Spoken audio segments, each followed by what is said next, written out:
Let's do this. So this week we want to talk about reading files. That's our goal for the week.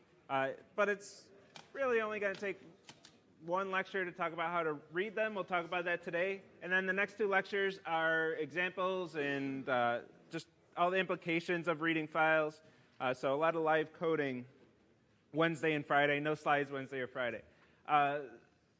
And logistical note, I got to catch up over spring break. It sucks working over spring break, but with the weather outside, it wasn't that bad. All the programming tasks are out. 6, 7, 8, AO1, AO2. Everything is released for the rest of the semester. So any of you who want to get ahead on the programming, all of it's out there. You could, if you were super ambitious, you could get all your programming done tonight. Is that feasible? I don't think that's possible. But it's out there. You definitely can get done quite early. Probably not tonight. I don't know. I mean, I could.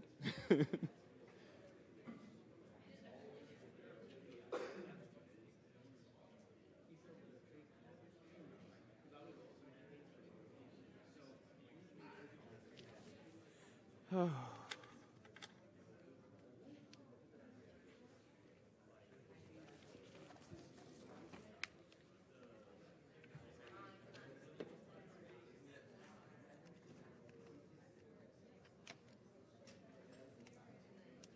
Okay, so reading files, and frickin' Paul hid the mic on me and turned the volume all the way up, and I usually remember to turn the volume down, but I missed it today, so we got a bit of a blast there.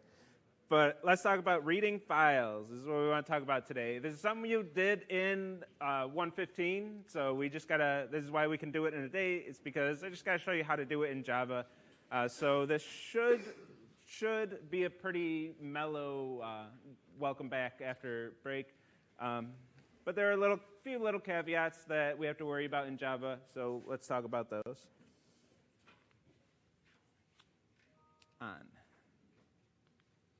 Okay.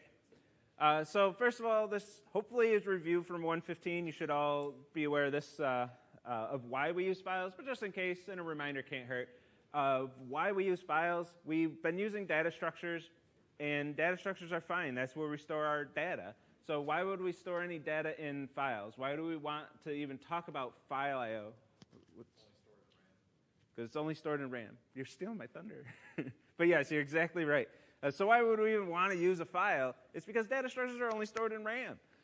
All these memory diagrams we're doing, once we hit the end of a method, everything in that stack frame is blown away. It's destroyed. It's gone.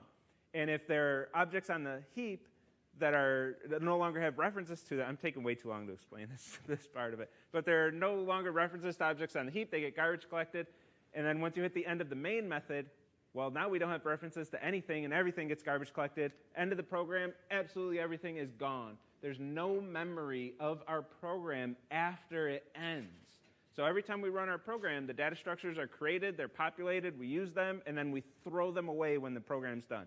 So what if we computed something that we actually want to last beyond the life of our program?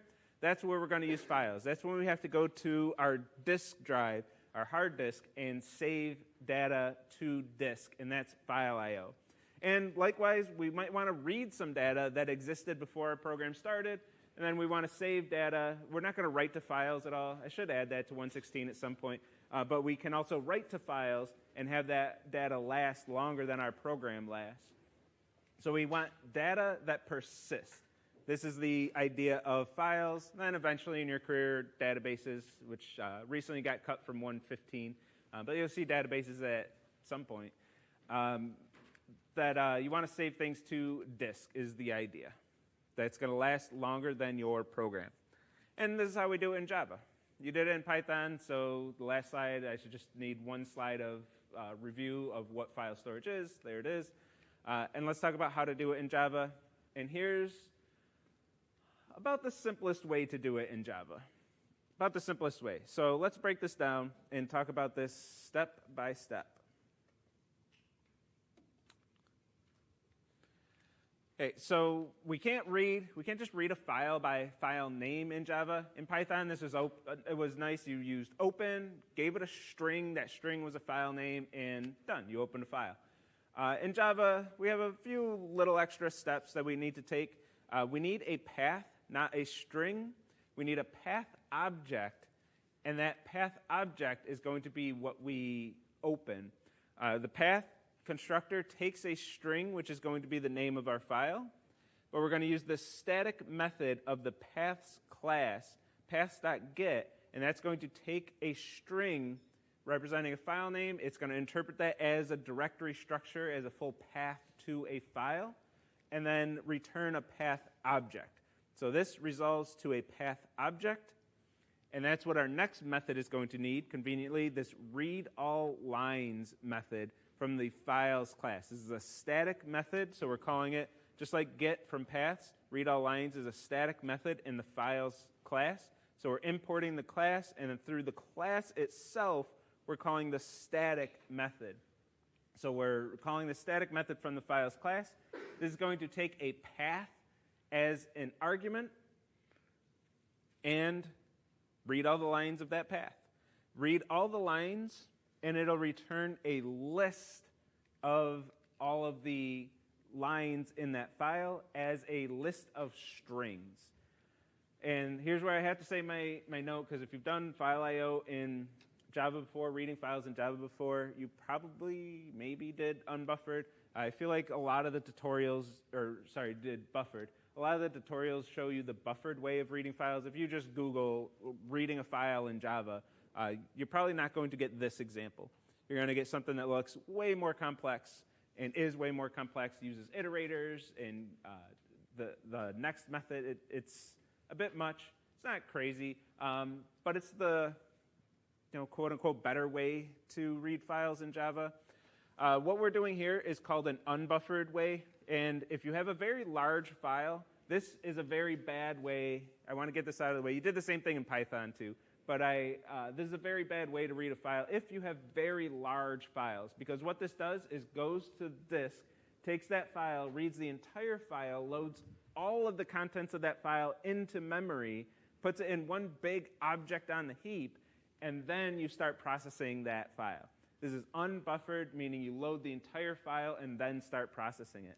A better way to do things, and the way most tutorials will show you, is the buffered way, where you're reading usually one line of the file at a time. You go to disk, read one line, process that line, go back to disk, read a line, process that line, or read a certain number of bytes, or however you want to chop up the file, and do it in a buffered way where you're only loading up a small fraction of that file into memory at any given time. So I just want to get that disclaimer out of the way. We're going to do it this way because it's way simpler, and we're not going to have large files in 116. We're going to have files that, maybe a megabyte, but a megabyte's a tiny number. 1 million bytes, it's a tiny number to a computer. Still considered a very small file. Where you need to start thinking buffered when you're getting into hundreds of megabytes, gigabytes, or say you have a file that's 20 gigabytes that might be larger than your entire RAM. Now you have to be buffered. Let's go all the way up to 100 gigabyte or a terabyte. That's a bit crazy. But you got a 100 gigabyte file, maybe a big video file that you're trying to read. You have to buffer that. So there is a certain point where this isn't going to be sufficient for us anymore. You can't read the lines of a video file anyway, so that one doesn't really make sense in this context.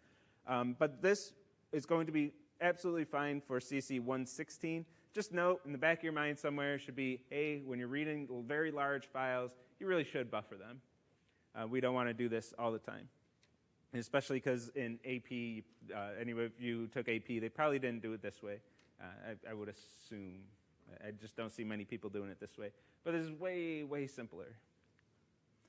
Okay, and then finally, files.readAllLines returns a list. And you're welcome to work with that list directly. If you want to use the list interface, if you don't know what the list interface is or what an interface is, which most of you shouldn't, there's no reason for you to know that at this point in time until next week, I guess. Polymorphism is next week. We'll talk about interfaces. And I'll briefly mention the list interface as a flashback to this moment. But if you don't want to think about any of that, throw it in the array list constructor, and then you can work with a array list after that.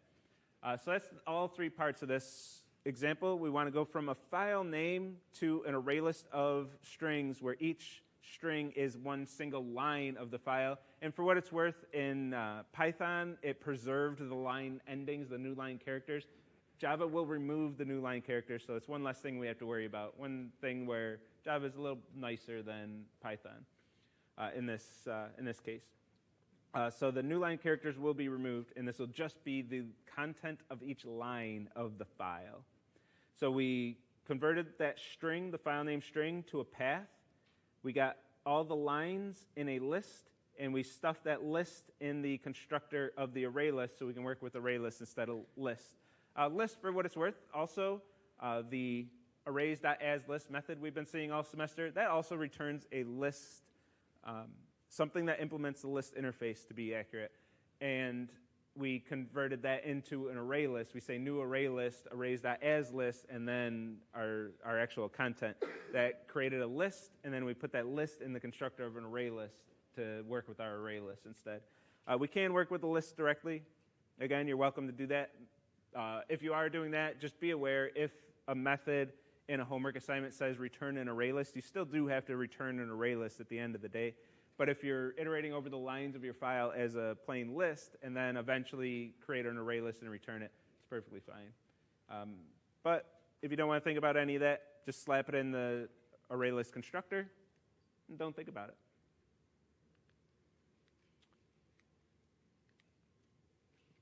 So that's reading lines in Java.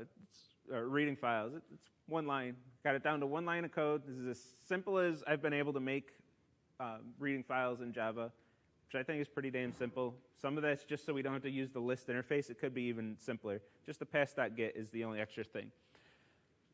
But there's a problem with this. This code doesn't run. If you type this code up in IntelliJ, it will explode. Aside from it not being in a class. But even if you wrap this method in a class, it's not going to run, not going to compile. It's just completely broken. And the problem is that this method, this pass.get, I believe is the one that throws the exception. This can crash your program. It's dangerous code to execute when you're trying to take a string and interpret it as a file name. There's no guarantee that that string actually represents a file on your file system. And there's no way to guarantee that it will. You cannot guarantee that this string is going to be a valid file, a valid path to a file. So if it's not a valid path to a file, this code explodes, file not found, and everything breaks. But Java goes a step further. Java says, you know what? We're not just going to let you run this code, and if it breaks, whatever. It's going to make you run this code in a safe way. Because this is such dangerous code, unlike anything we've done before. Like if you have an index out of bounds error, you'll run your code and you'll hit the error, your program crashes. But that's something you can add checks for, and Java kind of trusts you that, hey, if you have code where you're accessing an index, we're just going to trust that you checked and made sure that that's going to be a valid index. In this case, you cannot guarantee that the file name exists. You can't do it. It cannot happen. There's things that you can try. So you can actually check if the file name exists. Call a method, check if the file exists based on that string, and then if it exists, then try to open it, which is a reasonable thing to do. But the problem is that you no longer have control over that file. Everything else we've ever done with programming, everything is in the confines of our program, our heap, our stack, and nothing else can touch that. We have this closed-off box for our program's execution, and we can guarantee things. If we say if x is greater than 0, we enter that if block, x is greater than 0, guaranteed. If we say if this file exists, then open it, we can't guarantee the file exists because the file system is outside of the control of our program, meaning there might be another program on the same device that we check, see if the file exists, and then as we're about to open it, some other program goes in, or the user themselves deletes the file, and now we try to read that file and it no longer exists. So we can't, even with that very small delay between checking if the file exists and then trying to open it, that file might have been deleted. We have no possible guarantee that it's going to exist. And you might think, well, that's super unlikely. But in some cases, it's not. Even though there's a tiny window for that file to be destroyed, what can possibly happen, and these are the things we need to worry about as programmers. We need to, not worry, I shouldn't say worry, but things we need to think about as programmers, these edge cases, is that there might be another program that's monitoring the file system, and in reaction to you checking if the file exists, this other program goes in and messes with the file as a response to that, and that's going to happen in that millisecond time window that it has to mess things up. Or maybe it's just reading the file. Maybe it's updating, oh, somebody touched this file. I'm going to update a timestamp, and some way that the operating system updates that messed with your opening the file because two programs are modifying the same file. Like, things can happen in that tiny window. As an example, one of the bugs I had with my Spotify, this was last semester. I fixed this one for this semester. But I've had other bugs. The only bug now is that the Wi-Fi just kind of sucks sometimes. But there was a bug that I had where I would check if my API token was valid. If it's not valid, get a new token, and then access the API. If it is valid, access the API. So I check, I go to the API. Is my token still valid? Yes. Okay, start the music.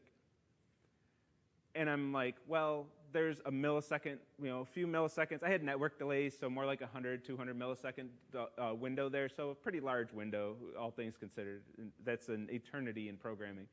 But I'm like, well, my token would have to expire in that 100 to 200 millisecond window for this to happen. I'm like, that's never going to happen in my code. Well, tokens expire 1 hour after being issued.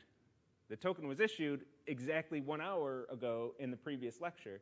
So it actually was down to the millisecond, expiring about right at the time that I was checking. And if I checked just a few milliseconds early before it expired, now I go to play the music, token expired, even though I just checked to see if it's expired. So even though there's very small windows sometimes, those can cause bugs if things line up just perfectly. That window, it's not 100 milliseconds out of an hour chance, that probability, it was about a 50% probability that I was going to have an expired token, just the way everything was set up and the way things were lined up, and the fact that I'm using it for lectures, which are 1 hour apart, does happen. Same thing can happen with files. Yep.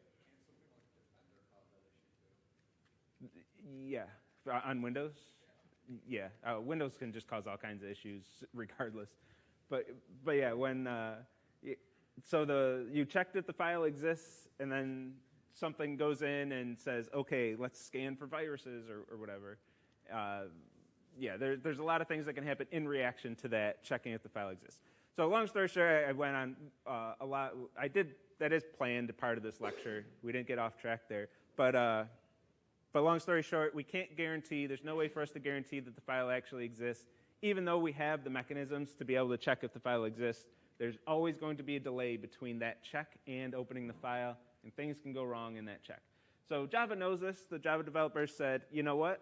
Sometimes that file is just not going to exist, and there's nothing you can do about it. So what we need to do about it is handle the exception. So since this code can throw an exception, and there's no possible way for us to check if it's going to throw an exception, we have to handle that exception.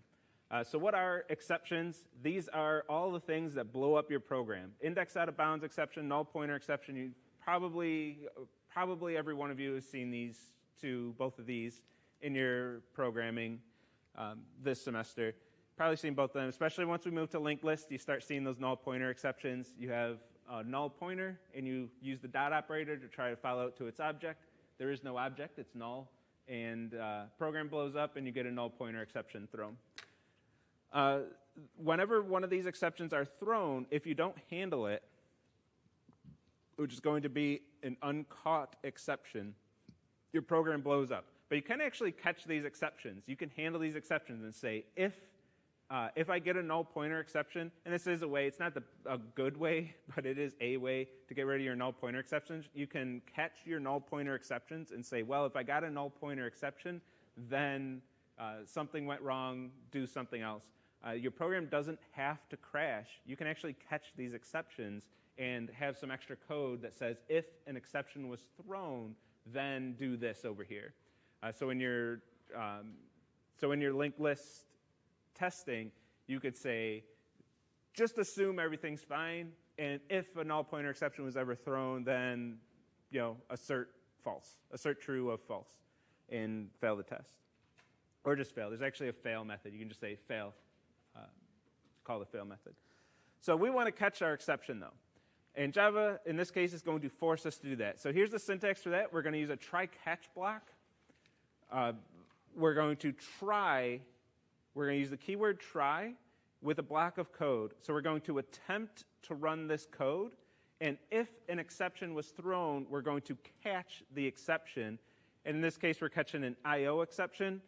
That's what we're going to get if we try to read from a file that doesn't exist. We're going to catch the I/O exception and then have some code in the catch block that will be executed if that exception was thrown.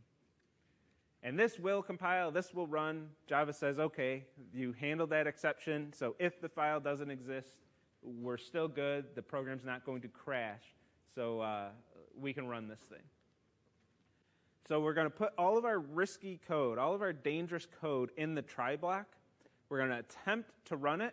And if an exception is thrown, this block stops. It's removed from the stack. Everything ends with this as soon as the exception is thrown. So if I have 3 lines here and the second line throws an exception, the third line is never, ever executed.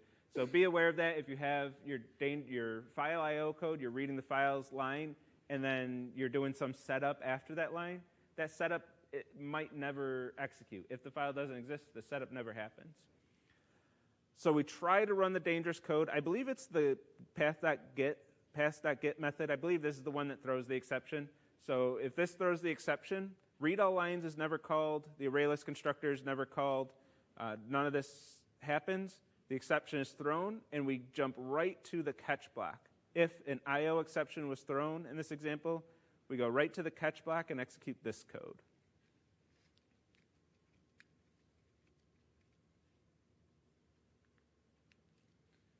And, my box is a little off. We're catching specifically an I/O exception.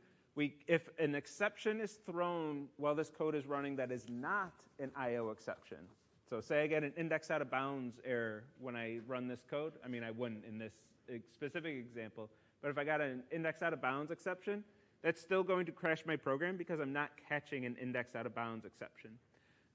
If you want to handle that, you can have multiple catch blocks for multiple different types of exceptions. Or you can do what some people do and just say catch exception. That'll catch every type of exception, but I don't know. Don't do that. But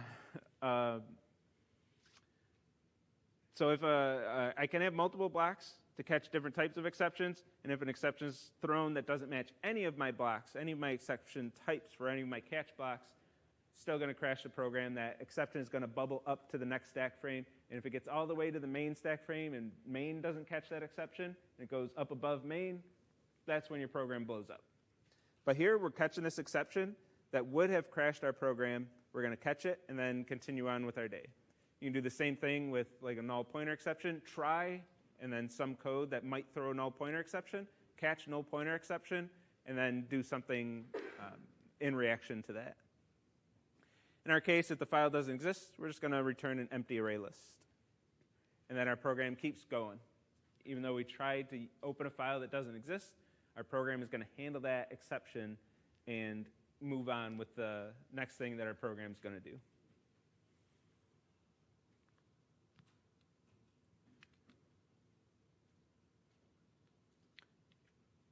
And that's file I/O in Java. It's about the crux of it. Any questions on this?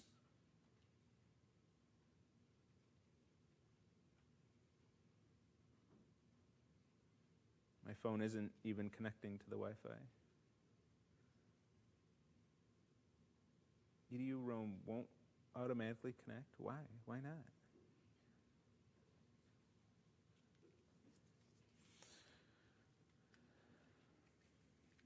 Yep. For files, are these just text files, or they include like CSV and stuff? They're just text files, but CSV is text. So we're not literally just .txt files, but any file that's encoded as text. Like, for example, all our .java files, they are just text files. It's just raw text, as opposed to like an image that we'd have to. Then we wouldn't be able to do read all lines. Read all lines does assume that it's strictly text. It has to be encoded with UTF-8.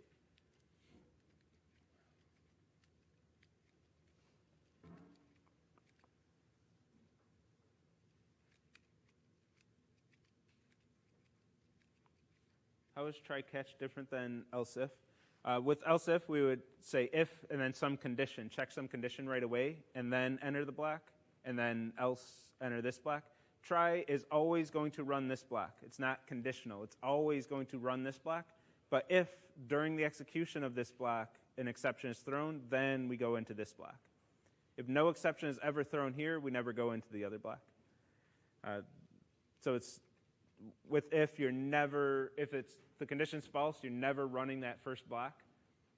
With try, you're always running the first block. You're always attempting to.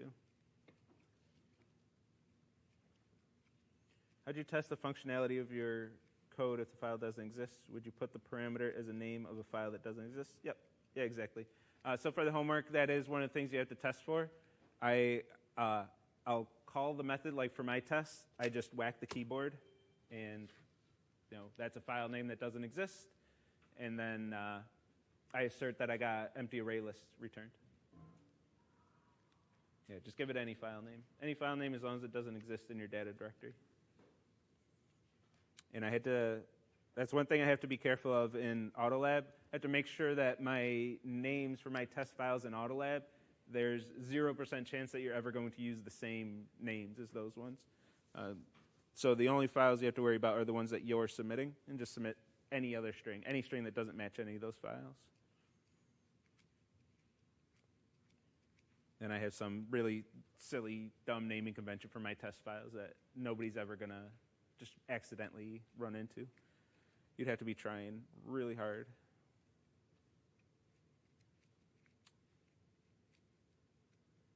Don't take that as a challenge. You never just guess the naming convention, but if you somehow got that data, you could break your own submission. It wouldn't help you. It wouldn't help your grade at all if you knew those test names. They have to be very esoteric just so you don't accidentally get a 0 when you should get a 1.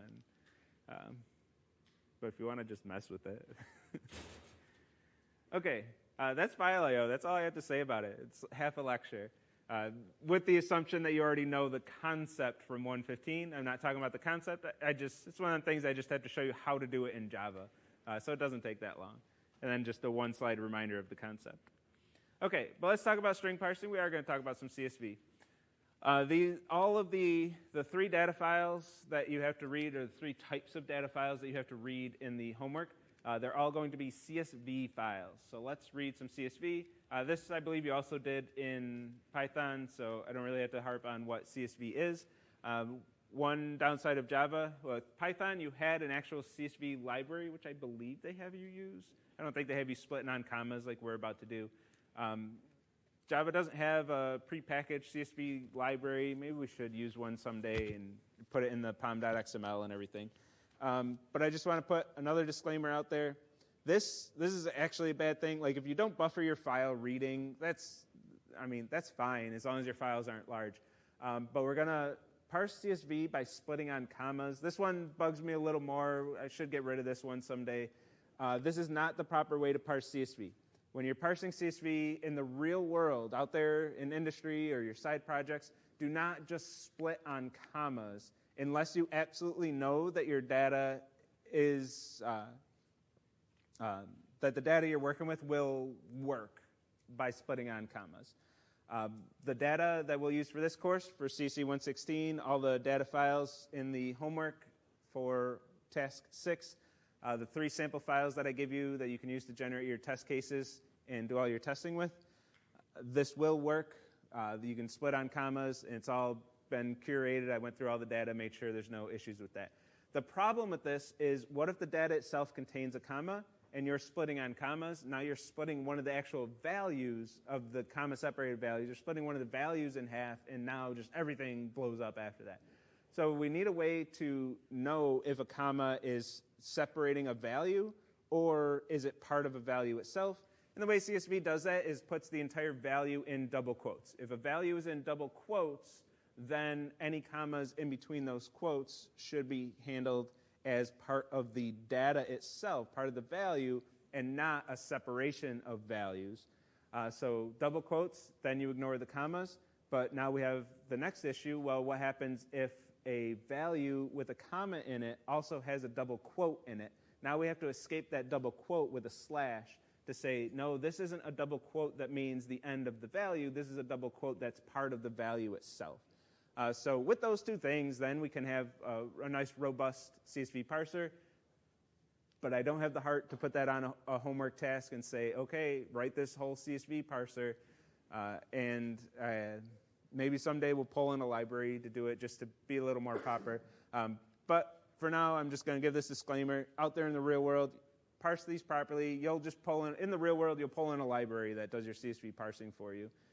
So maybe someday we'll do that, and I'll add some more stuff to this. For now, the data's been curated to not have any commas in the data, so we don't have to worry about it. So we're just going to split on commas. So let's talk about splitting on commas. Well, dot split and then give it a comma. Not too much work to do here. So for example, I'm going to call the split method is a method on the string class. It's a method of the string class, a non-static method. So I have a string, this beautiful string right here.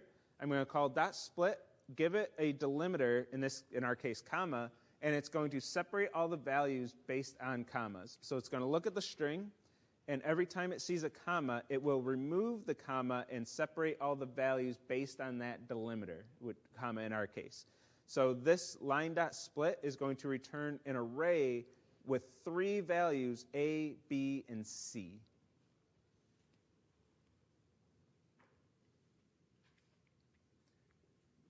This is, how do I say it? I keep seeing the same error every semester. So how do I word this as a hint, I guess? If you print out the array, it'll print these commas separated, just the way an array will print out. And it might look the same as the original string, like it might look right, but make sure, this is a case where I would use the debugger, make sure that you actually have 3 separate values, 3 string values that are 3 values of an array, of a data structure, and not one string that's the original value separated by commas. I keep seeing that issue. I don't really know how to, the best way to explain that one without just showing you an example of the error. But make sure you're actually splitting these things on commas. Okay, so split, this is the juicy part. This is the part that you really need. Split on commas, and that's going to get you everything you need from splitting up CSV. The rest of this is just like the other stuff. I said that this returns an array. An array is a data structure we have not messed with this semester. We haven't done anything with arrays. I've mentioned them briefly a few times, but we've never actually had our hands on them in code. So this is another case where if you want to just work with the array, go for it, knock yourself out. For what it's worth, arrays have the array, I guess the list syntax is the only time you've seen it so far that I can guarantee. But the list syntax for Python with the square brackets that take indices, and you can pull the indices based on those square brackets to get the values out of your array. If you want to do that, knock yourself out, go for it. It's not that bad. It's pretty straightforward. But if you don't want to think about it, if you don't want to worry about it, let's slam it in the array list constructor. This we have 2 steps to take. Arrays.asList. The array list constructor can only take a list. So we're going to convert this array into a list using arrays.asList, just like we did whenever we tried to populate, or whenever we successfully populated an array list in one line in the constructor. Arrays.asList. So that converts our array to a list, and then we put the list in the array list constructor, and now we have our values in an array list. So if you want to work with array lists like we've been doing all semester, stuff it in the array list constructor after converting it to a list. Or, I'm not going to cover it, but if you want to work with arrays directly, go for it. I'm not going to stop you from doing that. But just to stick with array list and hash map, linked list, trees, and graphs are 5 data structures. We don't need a whole multitude of data structures throughout the semester. I guess stack and queue, I guess you could count those ones too. We got a whole pile of data structures. We could add list and the list interface and arrays. I don't see a need to. We don't need too many data structures. And sometimes we have numbers in our data. You will have numbers. The songs and movies, both data have ratings, these integers from 1 to 5. When you parse them, they're going to be strings. You're reading a text file. You're splitting the string into an array list of strings. Everything's a string that you read from the file. But sometimes you're going to want a number. You're going to read that rating and need to convert it to an int. And for that, we have integer.parseInt and double.parseDouble. These two methods are going to convert a well-formed string into the corresponding number. And this does have to be well-formed. If the number is not well-formed, it's going to throw an exception, and you could catch that exception. But in the data you're given, all the numbers are going to be well-formed. It's safe to just assume that the values are going to be well-formed. If you ever get a number format exception, which is the exception that's thrown, if you ever get that, that means you did something wrong in your code because all the data is well-formed. What I mean by well-formed is like the string FOUR. To us human beings, that's the number 4. But if you try to parse that as an int or a double, it's not what the method is expecting. The method isn't going to interpret this as 4. It's going to say that is not a well-formed integer, it's not a well-formed double, and it's going to throw an exception. So any string that isn't strictly numerics for an int and possibly a leading dash for a negative value, or a leading dash, any number of digits, a decimal, any number of digits, well-formed. It has to follow those formats.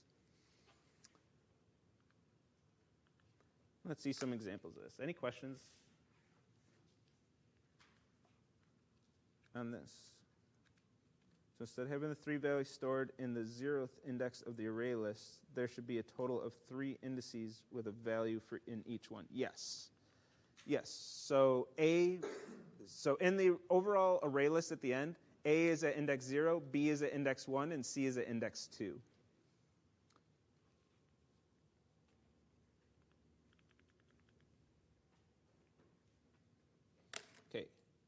So a little live coding. The rest of the week we'll do a lot more live coding, but just a little bit today.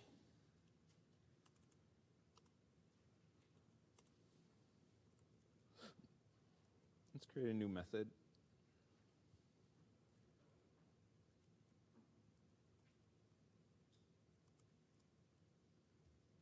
Now let's have this take a file name. So let's just read a file. I want to read a file and go through the values in that file. So string file name.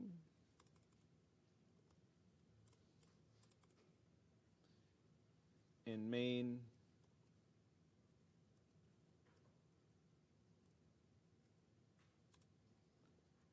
file name.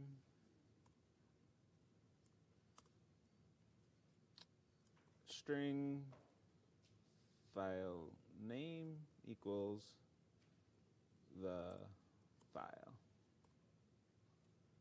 Let's make this static so I don't have to create an object. Get rid of that error. And let's read this file and go through the lines of this file. First, the file, of course, doesn't exist on my file system, so we'll see the try-catch block in action first. Let's do this array list of string lines equals new array list files dot read all lines paths dot get file name. And we're going to get this error in IntelliJ. Java's going to yell at us for this. Oops. Let's get rid of the try first. Oh, no. Let's get rid of the try. Java's going to yell at this. It's going to say unhandled exception, IO exception. It's not going to let us do this. This code will not run. It will not compile. I can try as I might. Java's going to yell at me and say, you can't run this code because you can't possibly guarantee that file exists, so you just can't do this. Java just says no. There is a very bad thing that you can do, and I don't want to see anyone doing this, but if you just are randomly clicking, kind of like I just did, if you're just randomly clicking around and not thinking at all about what you're doing, and I see this every semester, and it frustrates me every single time. I usually don't even show it in lecture, but I see it enough in office hours that I have to show you as a bad example. You're going to do this and click the very first thing. You have an error. Well, IntelliJ, fix it for me. And you click the IntelliJ fix it for me button, and I see this shit in office hours, and it pisses me off every time. This throws IO exception. I say, I never, ever, ever showed you that in lecture. None of you are going to do this, so I'm just going to say, you must be from Paul's lecture. That nobody should be doing this. And this will not work. This isn't what you're supposed to do. It will run, but it will break your code here. What you're doing is saying, if this throws an IO exception, just hand that up to the calling method. Hand that up to the other stack frame. And now main is getting an error. It's saying, well, that method throws an exception, and then what people do is put throws right here. Or some people do this. Now, no matter what your program throws, you won't get any errors at all. They'll just crash your program still, but you got rid of the error, so that's good, right? No. When you submit to Autolab, you're going to get an error. Autolab's going to crash because I'm not catching that exception that you're not supposed to be throwing, so it's going to break things. So please, please don't do that. Mostly for your own sake, because if you click the fix it for me button, and then you spend hours trying to figure out what the problem is. You go to office hours, you spend half an hour waiting in the queue in office hours. You finally, get some help, and they're like, why are you throwing an exception? What the hell are you doing there? And just because you tried to not think and just have the program, have the software solve the problem for you. Part of a bigger conversation that's going on now with AI, ChatGPT, if you're just taking the output and saying, yep, it does my homework for me, until you do something stupid like that, and it's like, what the hell are you doing? People get in trouble at work on that kind of stuff too. So what we actually want to do is catch the thing. And the E in the lecture slides, that's a variable name. I can name this exception. I can name it whatever I want. This is kind of like a method signature where I have a variable with a type. So the type is IO exception, and this is the variable name. So this can be whatever I want it to be, as shorthanded at E. You'll usually see E or EX as exception names, just to shorthand them. We all know that that's an exception because it's a try-catch block. It's part of the catch signature. So I'm going to catch that exception, and then I'm just going to print file not found. Looks good. S out. The most common debug line got here.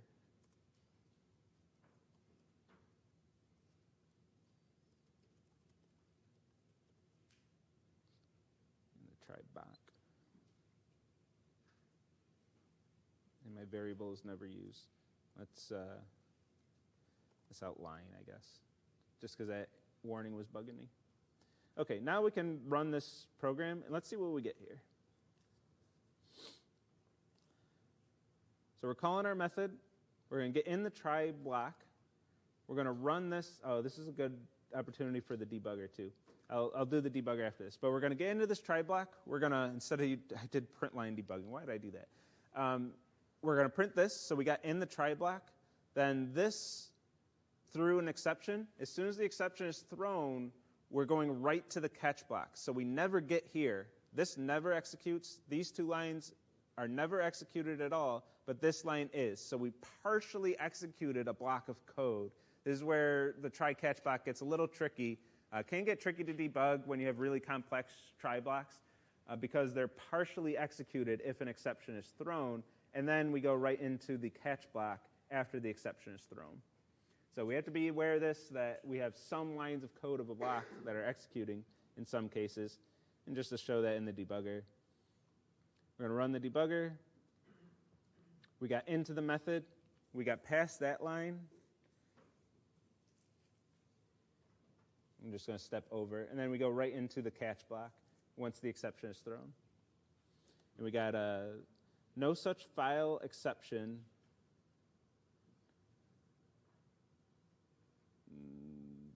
How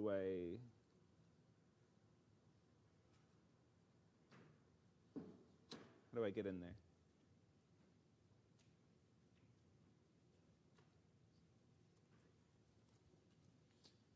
No such file. Wait, was that? It wasn't an error, was it? No such file exception. No such file exception. Okay, all that just to get here. So this class, no such file exception, just because we only call IO exception, I kind of dug myself a hole in the debugger here. No such file exception extends file system exception. File system exception extends IO exception. This is a little foreshadowed to next week in polymorphism, but since the inheritance chain leads to an IO exception, I'm catching that exception. Even though I'm not explicitly catching the exception type that was thrown, since that